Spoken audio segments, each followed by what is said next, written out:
The stretch before the fight.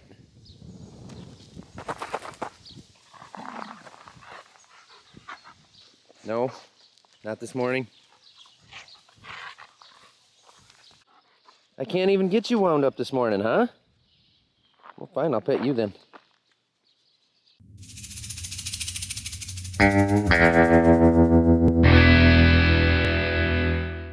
We have got 4 loads left to haul right now on June contract, so not a whole lot more. Once the calendar flips over into July, we've got about 15,000 bushels left to go, so that's about 16 or so loads. That's gonna just about do it for everything we've got in the bins. It's gonna be kind of nice to roll into fall this year without having grain bins that are half full of corn.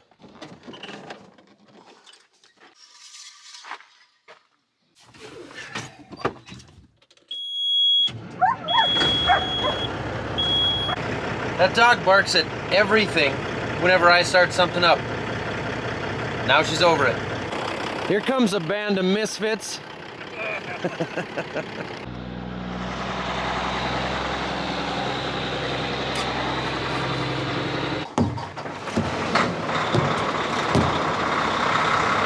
I've got some time before those guys get back and need the trucks loaded again.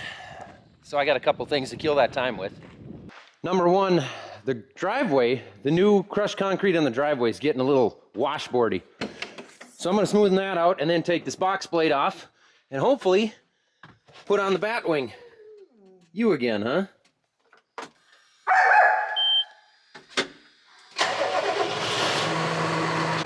She mostly gives up easy, don't you?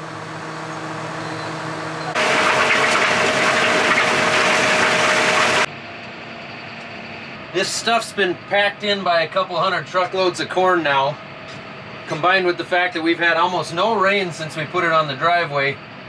That doesn't exactly make it want to cut real easy, but the driveway's in a lot better shape than it's been in a long time.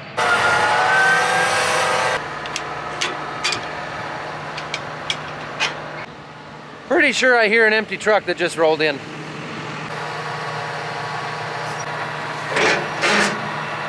Down.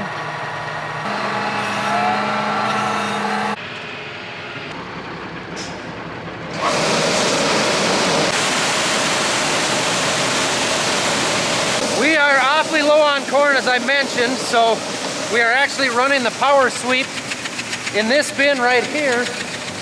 This is the only bin we have other than the back one that actually has corn in it, so that one's not down to the sweep yet. But for this one, you kind of got to be in here and watch it because this is 2019 corn. It's been sitting down here a while, so it kind of bridges up. You can see it doesn't flow super easy. All you do is give her a little push, and now we'll start it flowing.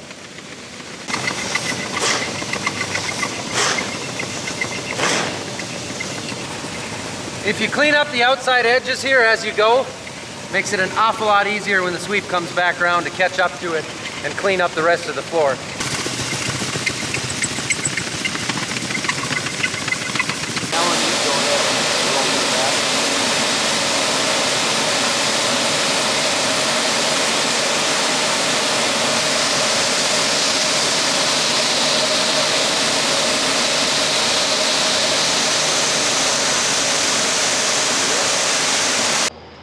One more down. Sure hope he likes that new smoothened out driveway. Good job, Zach. No issues on that load? I'll load you up once more. 56.7. Beautiful. It's good.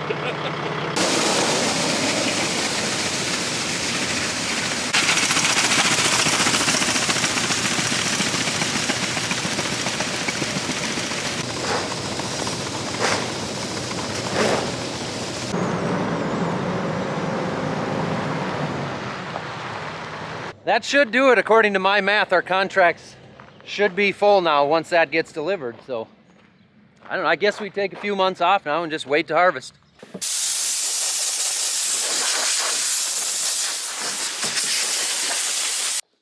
I heard it too, Didge. Somewhere in here there's a chipmunk. And although they're cute and they look cuddly, they do a lot of damage. Didge was just sleeping up on the concrete and all we heard was a little chipmunk chirp. And oh, there it is again. She is wound up. She loves to pet chipmunks with her teeth. Where is it, Didge? Where is it? Where is it? I heard it. Can't find it? I don't see it either. There it is. There it goes. There it goes. I don't know, Didge. That's going to be a tough one. It's in there somewhere. Best of luck with it. See, she won't give up. I will.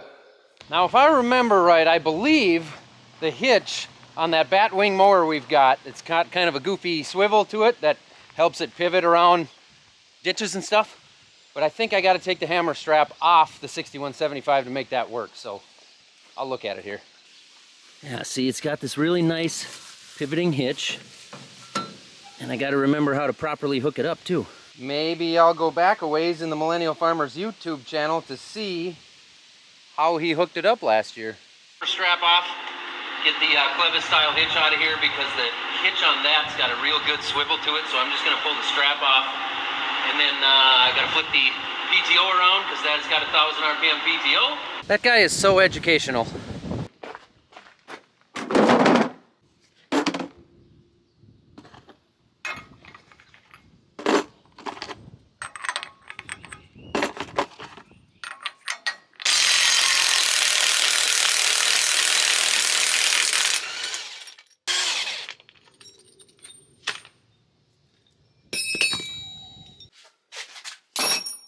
Now next spring, I'll just have to find this video and watch it to figure out where I put that hammer strap when we hook up the rock picker.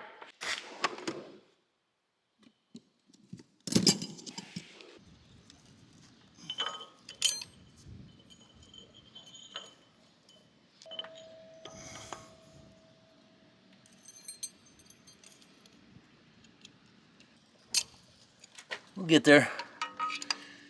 I believe in me.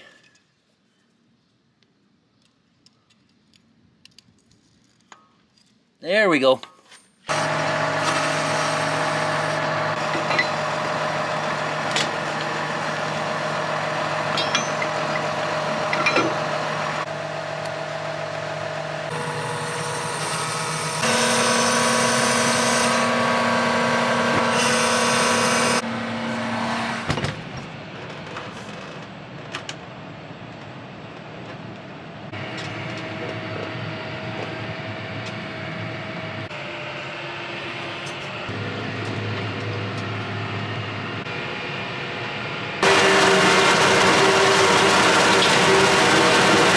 I gotta be careful back here because Onyx has a lot of hidden four-wheeler jumps that became overgrown because he didn't use them enough this spring. So I know there's some holes and some jumps back here somewhere.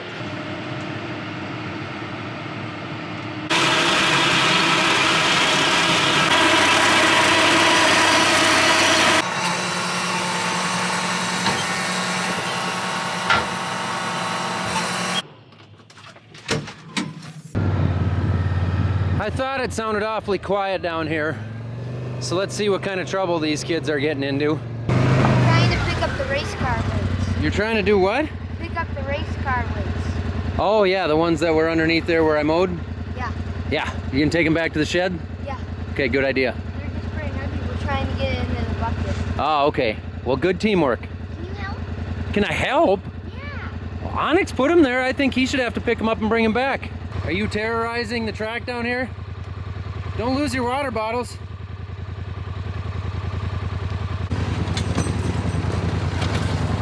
That looked like pretty good off-roading. Over there the bump was bigger and I went flying in the air. Yeah, the bump was bigger and you went flying in the air? Yeah. Like 5 feet and the back came up and like boom. Oh, that's good. You're learning. You see that guy? I need to write him a check. Remember that 9570 that we traded for? Yeah, that's on me. That's an update I'm making, so I'm about to sign most of my life away. 20 minutes later, my checkbook feels a little lighter, and honestly, I kind of just feel used. But I own another tractor, so it's kind of just like it's a roller coaster of emotions. Right now seems like a good time to do something very, very important.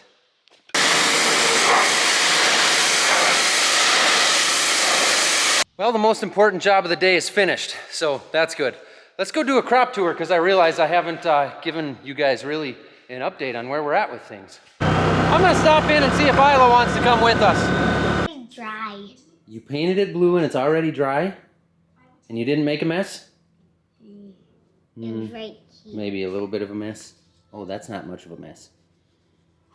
Oh, and it's easy to wash off. Oh, good. You want to come with me to look at the crops or not?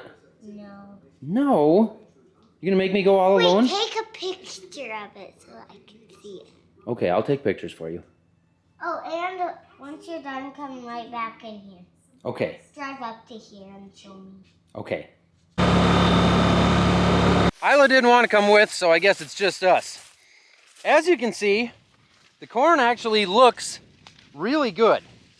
However, the leaves are starting to twist up just a little bit, which is more of a defense mechanism than anything, but it is a sign saying it's running a little short on water, and it's starting to get defensive about it because it needs to conserve that water. It's getting to a point right now where it's going to start using a ton of water.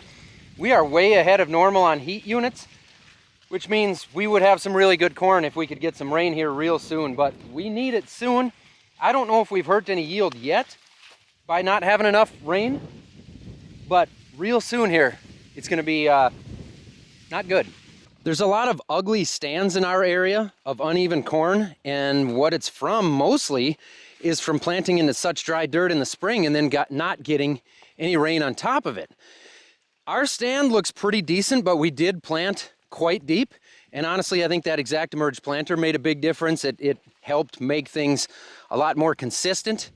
The old saying knee-high by the 4th of July is a pretty outdated saying. If you don't have knee-high corn around here anyway by the 4th of July, things are not looking good. But it is I believe it's the 22nd of June right now as I record this, and we're well at waist high where the corn's decent. We're a little shorter in some areas, like over here. It's a little bit inconsistent right here. There is some sand veins running through. Overall, to sum it up, the corn looks pretty good right now, but we need rain soon, like real soon. And hopefully we get that. But it's not in the forecast. We just have a lot more heat forecasted, so. I just want to say that although this might seem a bit corny, I am really outstanding in my field.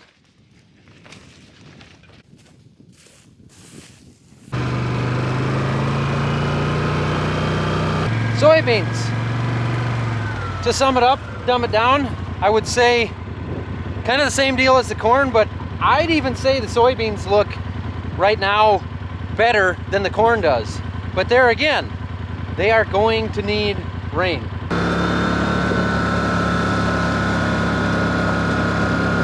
Here's our soybeans that we planted green into that winter rye that we had as a cover crop. Now this hill got very, very minimal tillage, just enough to stir in that rye seed. We planted green into it. Obviously, these beans are a lot smaller. I mean, they're like half the size. However, that's somewhat to be expected because the soil is so light here compared to back there, which is why I chose this spot to get rid of the tillage and add the cover crop, was to try to prevent the wind erosion on this really sandy hill. So I'm not surprised that the beans are a lot shorter here. You know, they always are. Overall, though, the stand is nice. They're just a little shorter, and I would think if we would ever get any rain, that with all this residue on top, look at that. There's actually a fair amount of moisture right there. I didn't expect that. I'm going to walk to where there is no cover crop and conventional tillage and see what's there for moisture. There's moisture down there. Yeah, oddly enough, more than I would think there should be. More than likely still left from the almost 2 tenths that we got 4 days ago. So it can't go very deep, but it makes me feel a little bit better to at least see that moisture there. For some reason, we've got water hemp patches worse than we've had in the last few years. And this concerns me a little bit. So these are dicamba beans, but we did not spray dicamba here. So we sprayed a Fomasafen or a Flex Star Roundup blend. And we definitely stunted it, but this water hemp is not dead. It's been 5 days now and this stuff's not dead. That's mildly upsetting. Now here's a patch that was a lot thicker. This did get sprayed with dicamba. And as you can see, the plants are down, they're twisted up, but they're a lot greener than I would have expected. I wouldn't think these are gonna come back, but we're gonna have to keep an eye on it. 90% of the fields, or the areas in the fields, are clean this year, but we just have patches like this that we haven't really seen the last few years. So water hemp really is our problem weed right now. It just kind of keeps getting worse and worse, and it's tough to find stuff that works well on it.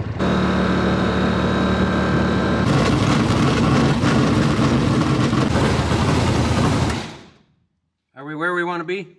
Yeah. Time for new door and quarter panel. Apparently the driver was a little hard on him last week.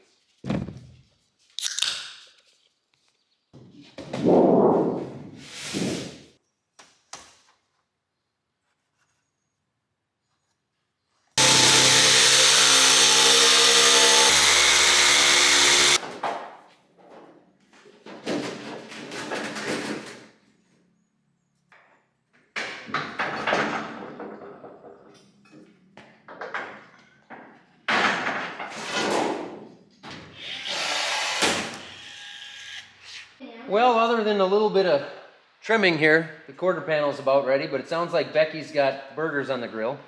Onyx, you got your go-kart ready to go for this weekend? I don't know. It's up to you. What do you mean it's up to me? If it's ready. Well, I guess. We've got a little bit of work to do on that, but not too bad. Before I run up and grab some burgers, my Father's Day gift showed up. Now this is my Father's Day gift to myself. But it's a few days late, but that's okay. So what this is from Bespoke Post, and it's a monthly membership club. There's at least a $70 value in each box, and we're only paying $45. Boxes are themed, and they change every single month. If you ever want to exchange a month or skip a month, you can do that anytime. Cool little knife. Comes with a sheath. I don't know, you could stab stuff with that, for sure. Oh, check that out. Now that is a meat cleaver. I'm gonna go cut my burger with this bad boy. All right, here's the final box. This is the big one, but it's the lightest. I'm gonna use my even newer knife. God, I just want to hack off a chunk of meat with that bad boy. Look at that, all in one delivery, just this month, $45. If you guys are interested in getting a cool box for yourself, it doesn't all have to be about knives. Apparently that's just what I'm into, but all you gotta do is check out the link down below in the description, use my code FARMER20, and that's gonna give you 20% off of your first box. Once you click on that link, you scroll down to the bottom of the Bespoke Post website, go to Get Started, and it's gonna take you to a quiz. You're gonna tell them all about yourself, preview your monthly stuff, get your box going, and you're gonna take a quiz before you get started, and you're gonna let them know a bunch about yourself, what you're into, what you're not into. That's the information that's gonna allow Bespoke Post to tailor the boxes to your interests, just like they did here with me by sending me a whole bunch of sharp things. Get one for you, your dad, your mom, brother, sister, aunt, uncle, grandmother. They tailor it to everybody.